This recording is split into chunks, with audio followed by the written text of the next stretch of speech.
ডিব্ৰুগড় বিশ্ববিদ্যালয় হওক, তেজপুৰ কেন্দ্ৰীয় বিশ্ববিদ্যালয় হওক, কটন বিশ্ববিদ্যালয় হওক, প্ৰতিখন বিশ্ববিদ্যালয়ে অহা বছৰৰ পৰা ৰাষ্ট্ৰীয় শিক্ষা নীতি প্ৰকৃতাৰ্থত আৰম্ভ কৰিবলৈ তেওঁলোকে ইতিমধ্যে নিজক প্ৰস্তুত কৰি তুলিছে।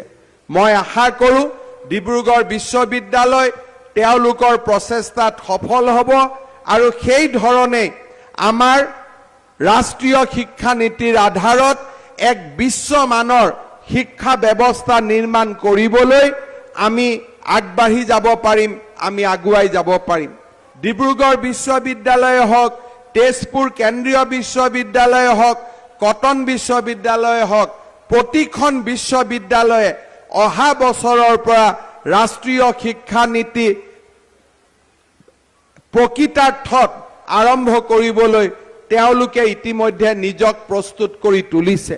মই আশা কৰোঁ ডিব্ৰুগড় বিশ্ববিদ্যালয় তেওঁলোকৰ প্ৰচেষ্টাত সফল হ'ব আৰু সেই ধৰণে আমাৰ ৰাষ্ট্ৰীয় শিক্ষা নীতিৰ আধাৰত এক বিশ্বমানৰ শিক্ষা ব্যৱস্থা নিৰ্মাণ কৰিবলৈ আমি আগবাঢ়ি যাব পাৰিম, আমি আগুৱাই যাব পাৰিম।